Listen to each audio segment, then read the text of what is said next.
নমস্কার। ৭৮তম স্বাধীনতা দিবস উপলক্ষে সকলকে জানাই আন্তরিক শুভেচ্ছা ও অভিনন্দন। সকল কেমন আছেন? সকলে ভালোই আছেন। কিন্তু বর্তমান পরিস্থিতি আমাদেরকে ভালো থাকতে দিচ্ছে না। আমাদের অনেক কিছু আমাদেরকে ভাবাচ্ছে। আমার সন্তানদেরকে ছোটবেলা থেকে ইচ্ছে করি তোমরা কি হবে বড় হয়ে? কেউ বলে ডাক্তার হব, কেউ বলে ইঞ্জিনিয়ার হব, কেউ বলে টিচার হব। এক একটা স্বপ্ন নিয়ে আমরা সন্তানদেরকে বড় করি, তাই না? কিন্তু সে বড় হওয়ার সাথে সাথে আমাদেরকে মাথায় রাখতে হবে এখন থেকে তাদেরকে সেলফ ডিফেন্সটা অবশ্যই শেখাতে হয়। আমরা মা বাবা হয়ে প্রত্যেকটা গার্জিয়ান সন্তানদের প্রতি এইটা এখন থেকে আমাদের মাথায় রাখতে হবে, সেলফ ডিফেন্সটা অবশ্যই তাদেরকে ছোটবেলা থেকে শিক্ষা দেওয়া। এবং এটা মা বাবা শুধু নয়, স্কুল কলেজ একদম প্রাইমারি স্তর স্তর থেকে এটা যেন শুরু হয়, যাতে তাহলে তাহলে কি হয়, আমরা ছেলে বলুন মেয়েরা বলুন বাইরে সমাজে গিয়ে নিজের আত্মরক্ষাটা অন্তত করতে আমরা যাতে পারি। তার জন্য মার্শাল আর্ট বা জুডো, ক্যারাটে, যোগা, বিভিন্ন শারীরিক চর্চার মাধ্যম দিয়ে নিজেদেরকে আমরা তৈরি করতে হবে, যাতে আজকে রাতবেলা মা বোনেরা বাইরে গিয়েও যাতে ইনসিকিউরিটি না হয়, নিজেদেরকে আত্মরক্ষা করার জন্য সেই ক্যাপাসিটি থাকে, তাই না?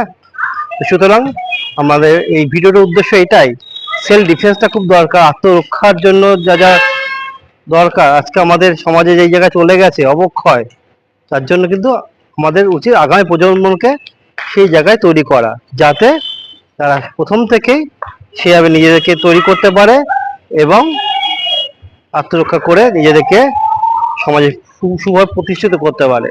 যাতে আমাদের গার্জিয়ান, আমার মা বাবারা ছেলে বা মেয়ের প্রতি গর্ব করতে পারি, আমার মেয়ে বা ছেলে যেন নিজেদের আত্মরক্ষা করার মতো ক্যাপাসিটি বা ক্যাপাবিলিটি আছে। তাহলে এইরকম নক্কারজনক ঘটনা আজকে আগামী দিনে আমাদের দেখতে হবে না, তাই না?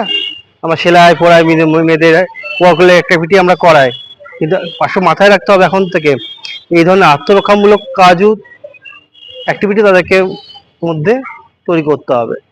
তাহলে আগামী দিন যেন তারা নিজেদেরকে নিজেরাই যেন রক্ষা করতে পারে, তাই না? এই ভারতবর্ষে ঝাঁসি রানীর জন্ম, মাতঙ্গিনীর জন্ম, তাহলে এখনকার মেয়েরা কেন পিছিয়ে পড়বে?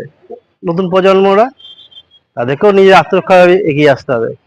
আমরা স্বাধীনতা হয়েছে ৭৮ বছর আমরা কমপ্লিট করতে চলেছি, কিন্তু নিজের আত্মরক্ষাটা যদি আমরা নিজেকে না তৈরি করি, এটা মা বাবা হয়ে আমাদের দায়িত্ব এই আমাদের সন্তানদের প্রতি বা সমাজের প্রতি এই আত্মরক্ষার জায়গাটা তৈরি করা, সেলফ ডিফেন্স অবশ্যই।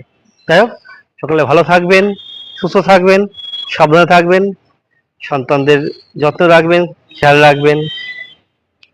ধন্যবাদ।